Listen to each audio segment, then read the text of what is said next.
Hey everyone, Jimbob here. Today I'll be speaking to you for the very first time in order to go through my process of making a soundtrack in LogicProX. This video is kind of a behind the scenes video and also a rough tutorial for the basics of Logic Pro if you're new to the digital audio workstation software. Let me know if you find this video interesting and would like to see more of this in the comments below. Alright, let's get on with the video.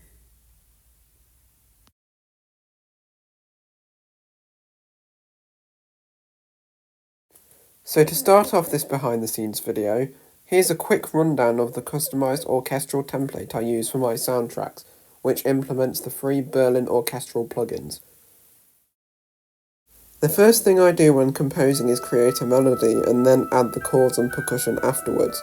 You don't have to do it in this order, as you could start with the chords first if that's what you prefer. The melody I came up with for this superhero theme is actually one of the first melodies I remember coming up with when I first started playing the piano. So to record notes into Logic Pro X using my MIDI keyboard, I can either use the record button at the top of the screen or I can just hit the R key as it's quicker. For some reason the top of the screen is cut off by the screen recording, apologies for that, I will get that fixed by the next video I record in Logic. When composing soundtracks like this, I have a tendency to create a fairly long intro. This can sometimes be good to help build tension and suspense, but sometimes it can make the beginning of the music drag on longer than it should. For the purposes of this, however, a longer intro works fine, as it builds gradually to the main section without overstaying its welcome. I also like to picture a stealth scene taking place when composing something slower for a superhero soundtrack, as it's usually a precursor to a bigger fight scene. Now that I have recorded in the first track on the legato flute, it's time to open the piano roll and make sure everything is in time. As you heard, when recording you have the metronome to help you out with this, but sometimes there's always going to be a few notes that are ever so slightly out. This is where quantizing comes in. You can click the piano roll, press Command A to select all the notes in the track and hit the little Q button to the left of the piano roll to absolutely make sure all the notes are sitting in the correct places.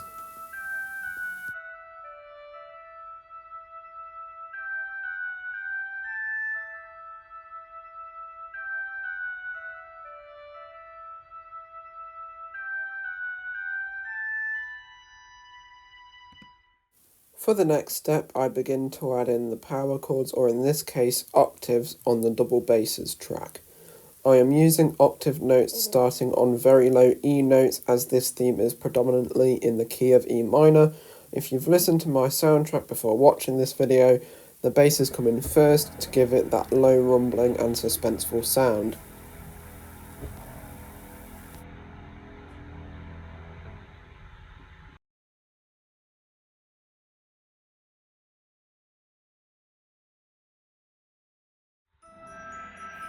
So now that all the basses and percussion parts are added in, I've decided to go ahead and add in decorative elements using the harp and the glockenspiel.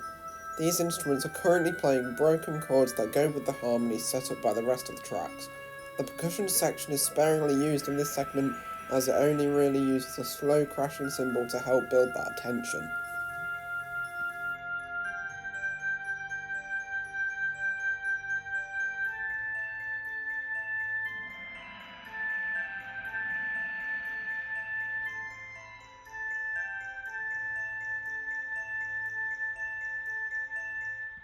Okay, that's it for the intro of my superhero soundtrack. Now let's move on to the main section.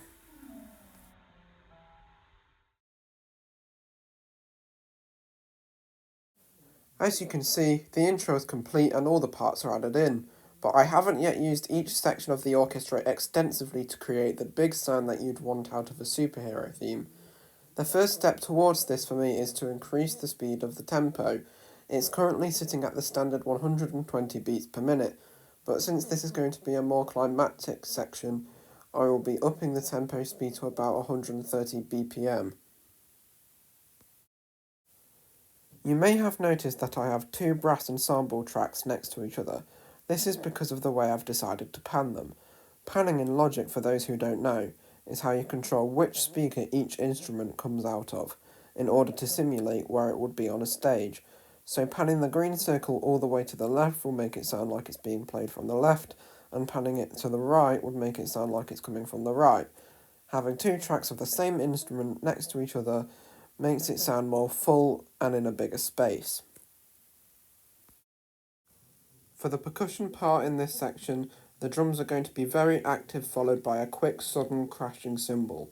To record these instruments in, I am using the orchestral kit as shown on the right in the Logic instrument library.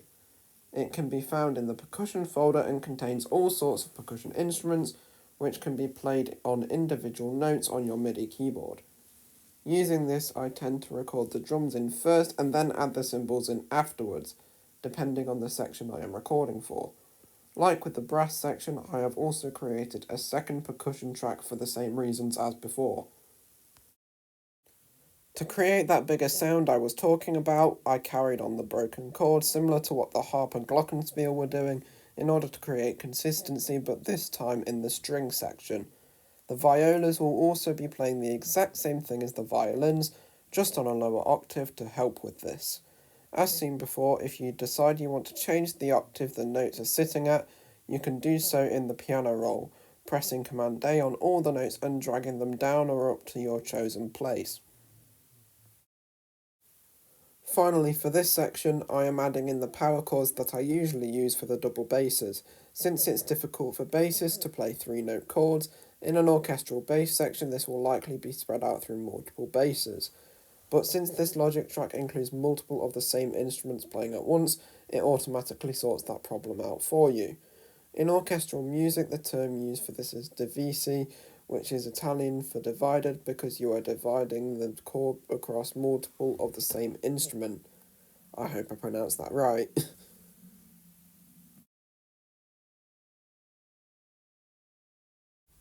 Now that the main section is done, it's time for another slightly slower section, which the tempo will be set to 95 BPM.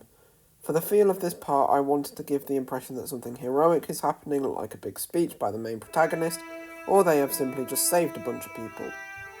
While listening to this track, you may have noticed I have taken a lot of inspiration from the Avengers theme by Alan Silvestri, as it is in the same key and uses similar chord progressions. The Avengers theme is a brilliant example of a superhero theme and is a great base of inspiration to generate new ideas from. So basically it's the same idea as before.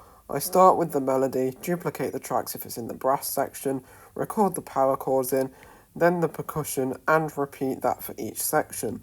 Sometimes I'll add in decorations with the woodwinds when I'm finished with the main parts of each section, but I don't always include them as they're not always needed in my pieces, but also because I'm still learning how to use them in my compositions.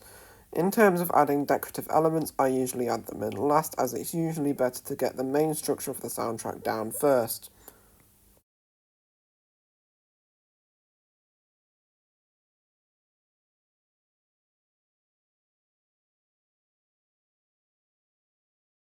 For this last section, I will be bringing the soundtrack back to the main melody but in the key of D minor as opposed to E minor. This is because at the end of the slower section, echoes of the main melody were reintroduced but in D minor. For the outro, I will be transposing everything down to the new key using the piano roll as opposed to recording any new MIDI notes in. So in order to achieve this, I need to copy and paste the main section straight after this section I just recorded, then transpose it to where I want it to be. As the process begins, I will find that even after moving everything down a key, there will still be some notes that I want in different places. This means I will have to go and adjust those separately to create the desired feel I want out of this last section.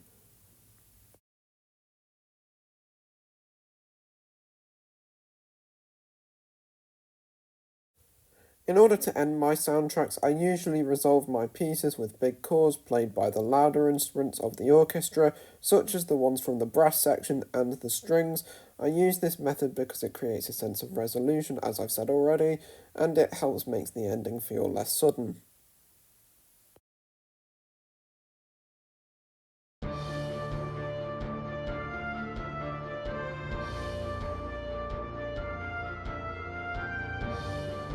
Speaking of endings, it's about time I wrap up this video with a big thank you for the 50 subscribers. It genuinely means a lot to me, especially since I'm a small channel and I only upload every so often, mainly as a hobby. I expect more videos like this in the future, as I really enjoyed making this one. If you enjoyed it as well, leave a like and comment as I said in the beginning. See you next time, have a good one.